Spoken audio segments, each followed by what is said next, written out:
നമ്മൾ പലപ്പോഴായിട്ട് ആഗ്രഹിക്കുന്ന ഒരു കാര്യമാണ് നമ്മളെ ഒന്ന് കേൾക്കാനായിട്ട് ഒരാളെങ്കിലും ഉണ്ടായിരുന്നെങ്കിൽ എന്നുള്ളത്. എൻ്റെ വിഷമങ്ങളും ഈവൻ സന്തോഷങ്ങളും, ഈ സന്തോഷങ്ങൾ കേൾക്കാൻ അല്ലെങ്കിൽ ഹാപ്പി ടൈമിൽ എല്ലാവരും കൂടെ ഉണ്ടാവും, പക്ഷേ സാഡ് സിറ്റുവേഷനിൽ ആരും ഉണ്ടാവില്ല എന്നൊക്കെ പലരും പറയുന്നതായിട്ട് നമ്മൾ കേൾക്കാറുണ്ട്. പക്ഷേ ആ ഒരു ഹാപ്പി ടൈമിൽ നമ്മളെപ്പോലെ നമ്മളുടെ ആ ഒരു അച്ചീവ്മെൻറ്റിന് വേണ്ടിയിട്ട് നമ്മളെപ്പോലെ സന്തോഷിക്കുന്ന ഒരാൾ നിങ്ങൾക്ക് കാണാനായിട്ട് പറ്റുന്നുണ്ടോ? ഉണ്ട് എന്നുണ്ടെങ്കിൽ അവർ നിങ്ങളുടെ ആ ഒരു സാഡ് ടൈമിലും കൂടെയുള്ളവരായിരിക്കും എന്നുള്ളതാണ്. ഹായ് ഹലോ, എല്ലാവർക്കും നമസ്കാരം. എൻ്റെ സ്റ്റോറീസ് വിത്ത് അക്ഷയിൽ കൂടെയുള്ള അക്ഷയ് പ്രകാശാണ്. അപ്പോൾ ഇന്ന് നമ്മൾ സംസാരിക്കാനായിട്ട് പോകുന്നതെന്ന് വെച്ച് കഴിഞ്ഞാൽ, കഴിഞ്ഞ ആഴ്ച പറയാമെന്ന് പറഞ്ഞു വെച്ച ആ ഒരു സബ്ജക്റ്റിനെ കുറിച്ച് തന്നെയാണ്. Yes, loneliness. എന്താണ് loneliness? Feeling sad and unhappy about being socially isolated എന്നൊക്കെയാണ് ഈ ഗൂഗിളിൽ സെർച്ച് ചെയ്തപ്പോൾ കിട്ടുന്നതെന്നുള്ളത്. ഇതൊരു തരം എന്താ പറയുക, ഒരു അൺഹാപ്പി സിറ്റുവേഷൻ ആണല്ലേ. സാഡാണോ എന്നൊക്കെ ചോദിച്ചാൽ അത്ര വലിയ സാഡ് ഇൻസിഡൻസോ ഒന്നും ഉണ്ടാവാറില്ല. ഒരു തരം ഹാപ്പിനെസ് ഇല്ലായ്മയാണ് ആ ഒരു സിറ്റുവേഷനാണ് എന്നുള്ളത്. എന്ത് ചെയ്താലും അതിൽ നിന്നും ഒരു ജോയ് കണ്ടെത്താനായിട്ട് പറ്റണില്ല എന്നുള്ളത്. ഒരു വലിയ ഗ്രൂപ്പ് ഓഫ് ആൾക്കാരുടെ കൂടെ വർക്ക് ചെയ്യുന്നു, അപ്പോഴും താൻ തനിച്ചാണ് എന്നുള്ള ഒരു തോട്ട്സൊക്കെ കയറി വരുന്നു എന്നുള്ളത്. നമ്മളെന്തോ ഒറ്റയ്ക്കായി പോയോ എന്നുള്ള തോട്ട്സൊക്കെ വരുന്നു എന്നുള്ളത്. എന്നെയൊക്കെ സംബന്ധിച്ചിട്ട് ഞാൻ ഈ ഒരു ലോൺലിനെസ്സൊക്കെ ഒരുപാട് അങ്ങനെ അനുഭവിക്കുന്ന ഒരാളാണ്. പലപ്പോഴായിട്ട് എല്ലാത്തിനും ഒറ്റയ്ക്കാവുന്ന പോലെയൊക്കെ തോന്നാറുണ്ട്. മേ ബി ഈ പറഞ്ഞ സോഷ്യൽ ആങ്സൈറ്റിയുടെ ഇഷ്യൂസൊക്കെ കൊണ്ടാവാം. എനിക്കൊക്കെ ഒരു സ്ട്രേഞ്ച് ഗ്രൂപ്പിൻ്റെ അടുത്ത് പോയി സംസാരിക്കാനായിട്ട്, ഒരു ഹായ് പറഞ്ഞ് തുടങ്ങാനായിട്ട് എനിക്ക് ഭയങ്കര പറ്റില്ല എന്നുള്ളതാണ്. ആ ഒരു സ്കില്ലില്ല എന്നുള്ളതാണ്. ഞാൻ ഇതിനിടെയായിട്ട് ഒരു പൃഥ്വിരാജിൻ്റെ ഒരു റീൽ കണ്ടിട്ടുണ്ടായിരുന്നു. ഞാൻ അതിൻ്റെ ഫ്രണ്ടിനെ അയച്ചപ്പോൾ അവൾ പറഞ്ഞത് സെയിം കാര്യമാണ്. അതായത് ഒരു ഫ്രണ്ട്ഷിപ്പ് മുന്നോട്ട് പോകാനായിട്ട് എടുക്കേണ്ട ഒരു എഫേർട്സ് ഉണ്ടല്ലോ, അല്ലെങ്കിൽ സംസാരങ്ങളൊക്കെ ഉണ്ടല്ലോ, അതൊക്കെ പൃഥ്വിയുടെ സൈഡിൽ നിന്ന് ഉണ്ടായിട്ടില്ല എന്നാണ്, അല്ലെങ്കിൽ കുറവാണ് എന്നുള്ളതാണ്. ഫ്രണ്ട്സ് അവർ എഫേർട്സ് ഇടുന്നതുകൊണ്ടാണ് ആ ഒരു ഫ്രണ്ട്ഷിപ്പ് എപ്പോഴും മുന്നോട്ട് പോകുന്നത് എന്നുള്ളത്. ആ ഒരു ടോക്കാണ് അവർ റീലായിട്ട് കണ്ടതെന്നുള്ളത്. സെയിം കേസാണ് എൻ്റെയും. എന്താ പറയുക, എൻ്റെ ഫ്രണ്ട്സ് അവർക്ക് എന്നെ വേണമെന്നുള്ളത് കൊണ്ടാണ് അവരിങ്ങനെ മെസ്സേജ് അയച്ചുകൊണ്ടേ നിൽക്കുന്നത് എന്നുള്ളത്. അതുകൊണ്ട് മാത്രമാണ് ആ ഒരു ഫ്രണ്ട്ഷിപ്പ് ഇപ്പോഴും മുന്നോട്ട് പോകുന്നത് എന്നുള്ളത്. വേറൊരു സീൻ എന്ന് പറയാനായിട്ട് നേരത്തെ പറഞ്ഞ സോഷ്യൽ ആങ്സൈറ്റിയുടെ ഇഷ്യൂ ഉണ്ടല്ലോ. അതായത് എന്നെ സംബന്ധിച്ചിട്ട് ഒരു സ്ട്രേഞ്ചറിൻ്റെ അടുത്ത്, അറിയാത്ത ഒരാളുടെ അടുത്ത് ഒരു സംസാരിക്കാൻ പറ്റത്തില്ല എന്നുള്ളത്.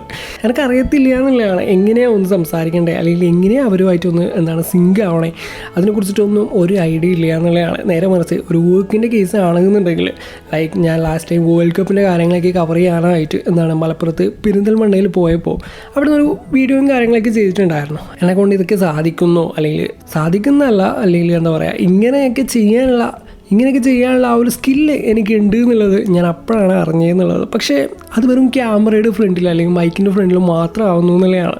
ഒരു ആക്ടർ എന്നുള്ള രീതിയിൽ മാത്രമായി പോകുന്നു എന്നുള്ളതാണ്.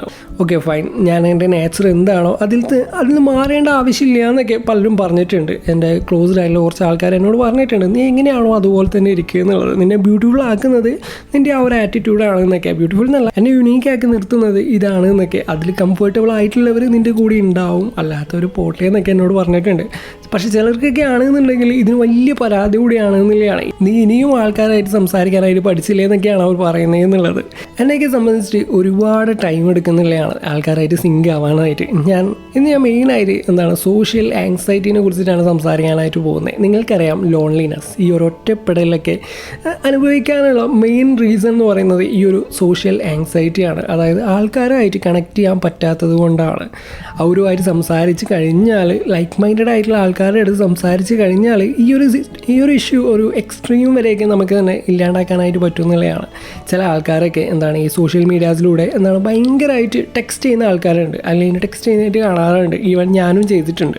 പക്ഷെ നേരിട്ട് കാണുന്ന സമയത്ത് എന്താ പറയുക, ഒരു സേയിങ് ഇല്ലേ, എന്താ പറയുക, ഈ ആലുവ മണപ്പുറത്ത് വെച്ച് കണ്ട പരിചയം പോലെ ഇല്ല എന്നുള്ളതൊക്കെ അതേ ഒരു അവസ്ഥയാണെന്നുള്ളതാണ്. ഇൻസ്റ്റഗ്രാമിലൂടെയും വാട്സാപ്പിലൂടെയും ഫേസ്ബുക്കിലൂടെയൊക്കെ ഭയങ്കര കൂളായിട്ട് സംസാരിക്കാനും, നേരെ മറിച്ച് ഒരു പേഴ്സണൽ സ്പേസ് വരുന്ന സമയത്ത് ഒരു റിയൽ ടൈമിൽ എന്താണ് സംസാരിക്കാനെന്ന് അറിയാണ്ട് ഇങ്ങനെ പോസ്റ്റ് ആയിരിക്കുന്ന അവസ്ഥ എന്നുള്ളത്. എനിക്കിപ്പോഴും ഓർമ്മയുണ്ട്, ഞാൻ എൻ്റെ ഫ്രണ്ടിനെ കണ്ടപ്പോൾ ഒന്ന് സംസാരിക്കാനായിട്ട് പറ്റാണ്ടായ ഒരു അവസ്ഥ എന്നുള്ളത്. അതിൻ്റെ എക്സാക്ട് റീസൺ എന്താണെന്നുള്ളത് എനിക്ക് കറക്റ്റ് അറിഞ്ഞുകൂടാ. ഞാനൊന്ന് ഇരുന്ന് ആലോചിച്ച് നോക്കിയപ്പോൾ എനിക്ക് തോന്നിയ കാര്യങ്ങൾ എന്താണെന്ന് വെച്ച് കഴിഞ്ഞാൽ, ഒന്നാമത് ഈ ഒരു ഇൻസ്റ്റയിലോ എഫ് ബിയിലോ കണ്ട എന്നെ ആയിരിക്കില്ലല്ലോ ഇവർ നേരിട്ട് കാണുമ്പോൾ എന്നുള്ളത്. ഈ ഇൻസ്റ്റയിലൊക്കെ കാണുമ്പോൾ ഞാൻ ഭയങ്കര എക്സ്ട്രോവേർഡിനെ പോലെയൊക്കെ ആങ്കറിങ് ചെയ്യുന്നു, അല്ലെങ്കിൽ പല റീൽസും കാര്യങ്ങളൊക്കെ ചെയ്യുന്നു. ഓക്കെ, അങ്ങനെ ഒരു എക്സ്ട്രോവേർഡ് എന്നുള്ള രീതിയിലാണല്ലോ എന്നെ അവിടെ പ്ലേസ് ചെയ്ത് വെച്ചേക്കുന്നത് എന്നുള്ളത്. അവർക്കും അങ്ങനെ ആയിരിക്കുമല്ലോ തോന്നിയിട്ടുണ്ടാവുക എന്നുള്ളത്. പക്ഷെ അവർക്ക് എൻ്റെ പേഴ്സണൽ ഫിയേഴ്സോ എൻ്റെ വീക്ക്നെസ് എന്താണെന്നൊന്നും ഇവർ നേരിട്ട് കാണുന്നില്ലല്ലോ, അല്ലെങ്കിൽ എൻ്റെ ഫോട്ടോയിൽ കാണുമ്പോഴുള്ള ആ ഒരു ലുക്ക് ആവില്ലല്ലോ ഞാൻ നേരിട്ട് കാണുമ്പോൾ എന്നുള്ളത്. അല്ലെങ്കിൽ ഞാൻ സംസാരിക്കുന്നത് അവർക്ക് ഭയങ്കരമായിട്ട് ബോറിംഗ് ആയിട്ട് ഫീൽ ചെയ്യുമോ, എൻ്റെ കോമഡിയൊക്കെ എന്താ പറയുക ചളിയായിട്ട് മാറുമോ, ഇങ്ങനെ തുടങ്ങി ഒരുപാട് തോട്ട്സ് ആയിരിക്കും നമുക്കുള്ളത് എന്നുള്ളതാണ്. ഞാനും ഏകദേശം ഇപ്പോഴും ഈ ഒരു ഫേസിൽ തന്നെയാണ് ഉള്ളത് എന്നുള്ളതാണ്. അതുകൊണ്ട് തന്നെ എന്നെ പോലെയുള്ള ആൾക്കാർക്ക് ഇത് പെട്ടെന്ന് റിലേറ്റ് ചെയ്യാനായിട്ട് പറ്റുന്ന ഉറപ്പാണ്. പക്ഷേ ഇപ്പോൾ ഞാൻ പഴയ പോലെയല്ല, എന്താണ് ആ ഗ്രാഫിൽ കുറച്ച് ഇമ്പ്രൂവ്മെൻറ്റ്സ് ഒക്കെ വന്നിട്ടുണ്ട് എന്നുള്ളതാണ്. എന്നെ പേഴ്സണലി അറിയാവുന്ന ഒരു ചെറിയൊരു സർക്കിൾ ഉണ്ട്, അവർക്കറിയാം എന്നെ എന്നുള്ളത്. അതായത് അവിടെ ഞാൻ ഭയങ്കര ഹാപ്പിയാണ്, അവിടെ ഞാൻ ഭയങ്കര എക്സ്ട്രോവേർട്ട് ആണ് എന്നുള്ളതാണ്. പക്ഷെ നേരെ മറിച്ച് ഒരു അൺനോൺ ആയിട്ടുള്ള ആൾക്കാരുടെ അടുത്ത് പോയി കഴിഞ്ഞാൽ ഞാൻ ഭയങ്കര സൈലൻ്റാണ്, ഞാൻ ഭയങ്കര ഇൻട്രോവേർട്ടാണ്, അങ്ങനെ ഒരു കൈൻഡ് ഓഫ് ബിഹേവിയറാണ് ഞാൻ എന്നുള്ളത്. ഇത് ഞാൻ എവിടെയോ ഒരു റീലൊക്കെ കണ്ടിട്ടുണ്ട്, ദിലീഷ് പോത്തനാണെന്ന് തോന്നുന്നു, എനിക്ക് ഓർമ്മയില്ല കറക്റ്റായിട്ട്. സെയിം അവസ്ഥയാണ് എൻ്റെ എന്നുള്ളതാണ്. നിങ്ങൾ ഈ കരിക്കിൻ്റെ ഭാരതി അപ്പാർട്ട്മെൻറ്റ്സ് എന്ന് പറഞ്ഞൊരു വെബ് സീരീസ് കണ്ടിട്ടുണ്ടോ? അതിൽ കൃഷ്ണചന്ദ്രൻ അവതരിപ്പിച്ച ഒരു ക്യാരക്ടറിൻ്റെ ഓർമ്മയുണ്ടോ? അതായത് ഒരാളുടെ അടുത്ത്, ഒരു സ്ട്രേഞ്ചറിൻ്റെ അടുത്ത് സംസാരിക്കാനായിട്ട് പേടിയില്ല, എന്താണ് സംസാരിക്കേണ്ടതെന്ന് ഒന്നും അറിയാത്ത ഒരവസ്ഥ എന്നുള്ളത്. പുള്ളി ഇങ്ങനെ ഓരോ തവണ ഓരോ കൊച്ചിനെ ഇങ്ങനെ പെണ്ണ് കാണാൻ പോകുമ്പോഴും ബിറ്റ് വെക്കുന്നതൊക്കെ. സത്യം പറഞ്ഞാൽ അങ്ങനെയുള്ള ആൾക്കാർ ഇപ്പോഴും ഉണ്ട് എന്നുള്ളതാണ്. മേ ബി അല്ല, അതിൻ്റെ മെയിൻ റീസൺ എന്നുള്ളത് അവരുടെ പാസ്റ്റാണ്. ചൈൽഡ്ഹുഡ് തൊട്ടേ അവർക്കൊരു സ്പേസ് ഉണ്ടായിട്ടുണ്ടാവില്ല ആരോടെങ്കിലും സംസാരിക്കാനായി. ഒരു പരിധി വരെ ഇതൊരു പാരൻറ്റിങ്ങിൻ്റെ പ്രശ്നം കൊണ്ടാണ്. പക്ഷേ എല്ലാം മൊത്തത്തിൽ അങ്ങ് അവരുടെ തലയിൽ കെട്ടിവെക്കാനല്ല ഞാൻ പറയണേ. കുറച്ചൊക്കെ എഫേർട്സ് നമ്മളും ഇടണം എന്നുള്ളതാണ്. ഇപ്പോൾ എൻ്റെ ഒരു കേസ് പറയുകയാണെന്നുണ്ടെങ്കിൽ, ഞാൻ മാറ്റിൻ്റെ ഹെഡ് ഓഫീസിലേക്ക് ഒരു ഓഫർ വന്നപ്പോൾ എൻ്റെ ഗ്രോത്തിൻ്റെ കാര്യം നോക്കിയപ്പോൾ എനിക്കിത് വലിയൊരു ഓപ്പർച്യൂണിറ്റി ആയിട്ട് തോന്നി. അതിനുവേണ്ടി എൻ്റെ ലാസ്റ്റ് കമ്പനിയുടെ ഫൗണ്ടർ ആയിട്ടുള്ള പുള്ളി വരെ എന്നെ സപ്പോർട്ട് ചെയ്തു എന്നുള്ളതാണ്.